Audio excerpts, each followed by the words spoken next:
All right, let's come to Lagos now. I want to talk about the Lagos Open. Let's give you some singles results from the Futures 5. Singles results, well, not too good for Nigeria, but we talk about it all the same. Very sure it's going to come up on your screen shortly. We start with Luck Benjamin, who beat Thomas Otu, 6-2, 6-2. You have Rinderknecht Otto beating Sewano Arnold in that one.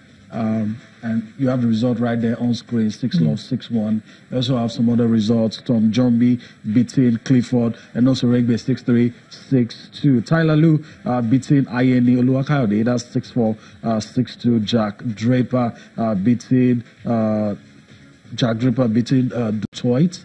That's also some of the results that you have. Talking about the men's singles. Detroit as the South African so end of the road for him there. A lot of other Nigerians in action but the story coming out yet again is that all the Nigerians that played the F5 Futures first round singles yesterday failed to make it past the first round. Well, it's quite unfortunate, but the issue is that the conveyor belt of local tournaments that feeds the Lagos Open is quite lacking.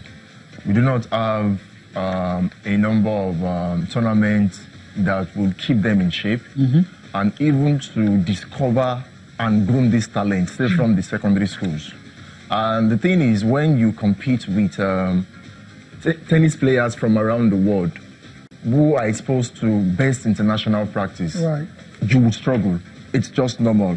Henry Acheye, one-time quarter finalist, struggled. He lost to a Namibian called Jacob Tukila.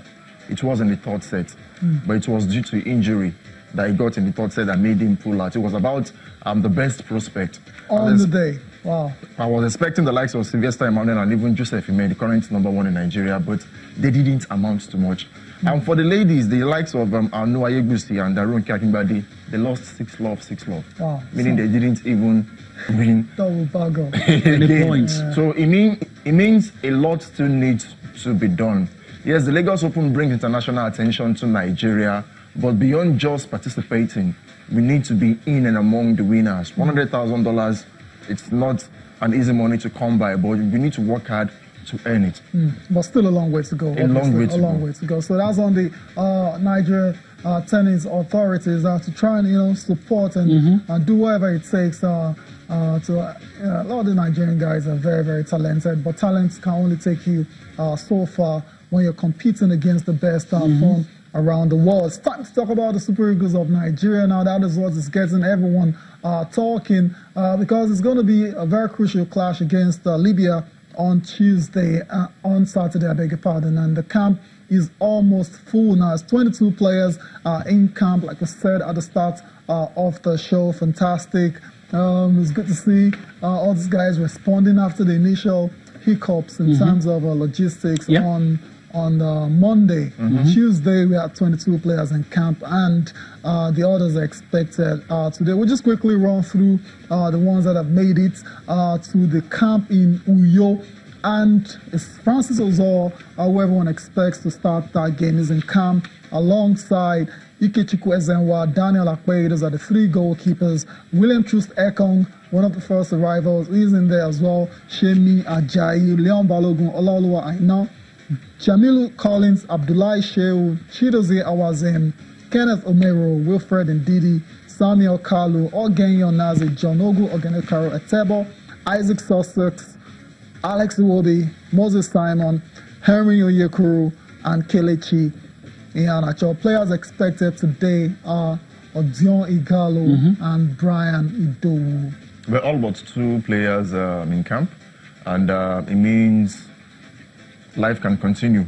They can try training to have a full training session. Yesterday they had a gym session. They were supposed to train. The fans didn't get to see them. The fans didn't get to see them, but it's going to be an open training session this morning. It should be going on as we speak, barring the rain, because it is the rainy season.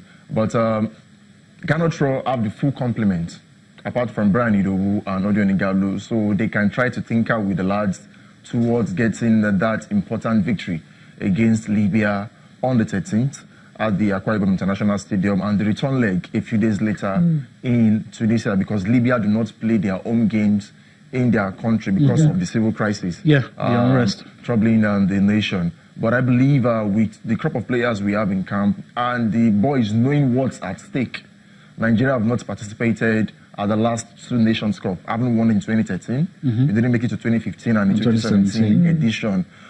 Even though we are third at the moment from 2 games, Libya and South Africa with 4 points, first and second respectively.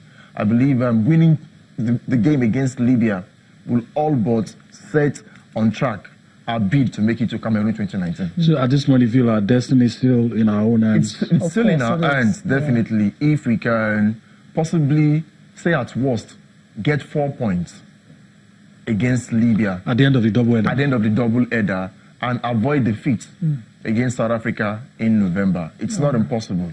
2 nations will make it from that group. So Nigeria can still find their way. Still in their hands, fantastic. Yeah, so it's all about getting 3 points starting on Saturday against Libya. You think about the second leg. Later on. There, 1 game at a time. Nigeria, we're used to saying a lot of coaches in Nigeria, about 150 million Nigerian coaches. And so today we decided to let Kayode wear a coach's heart, and he's come up with a starting.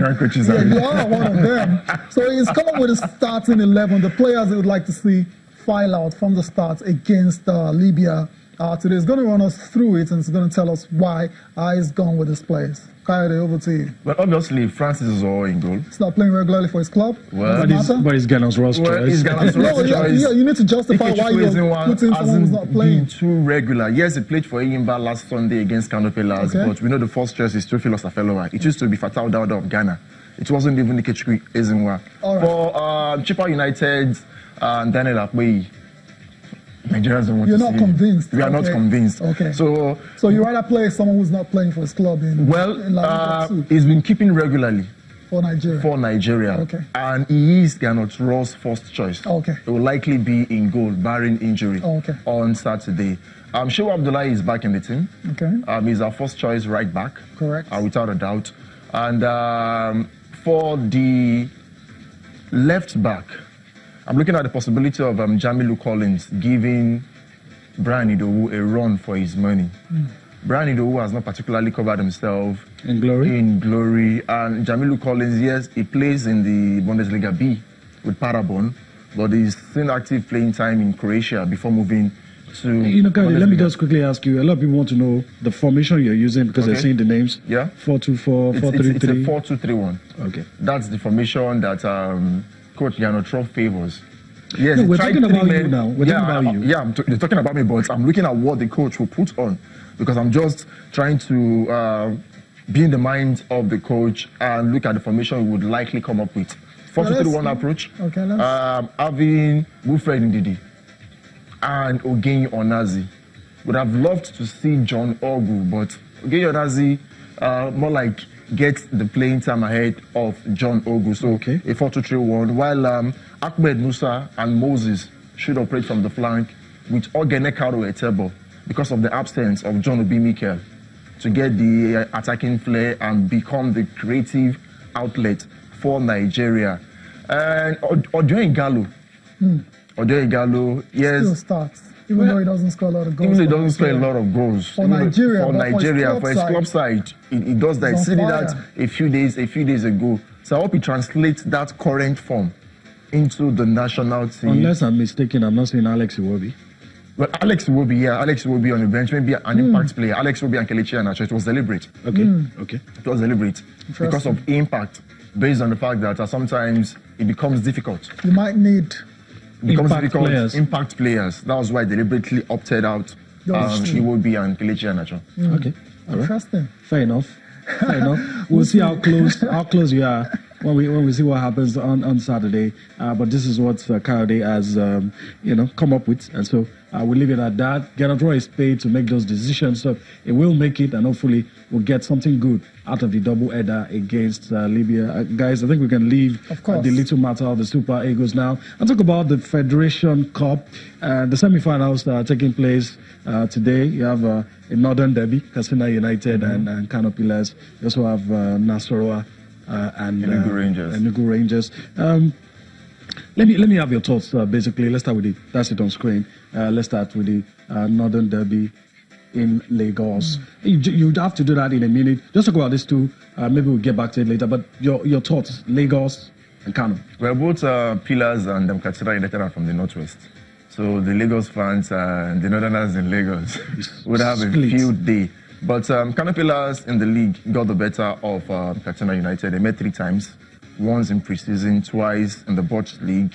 And Kano Pillars forced them to a 2-2 draw in Katsina, and they won at the Sani Abacha Stadium. So technically, Kano Pillars have that slight edge. Okay. But if the victory of Katsina United against Kwara United in the quarterfinals is anything to go by, and Abdullahi Bifo talking to them that wants to get one over Kano Pillars, then Sami Sugera, as Kano Pillars are called, should be on the lookout. It's gonna be quite difficult, tight to actually predict where the pendulum will swing. Enugu Rangers, I think, should be able to get one over Nasarawa United. The coach Binga Ogubota said, well, they haven't won the title in quite a while, apart from 2016 and Premiership title.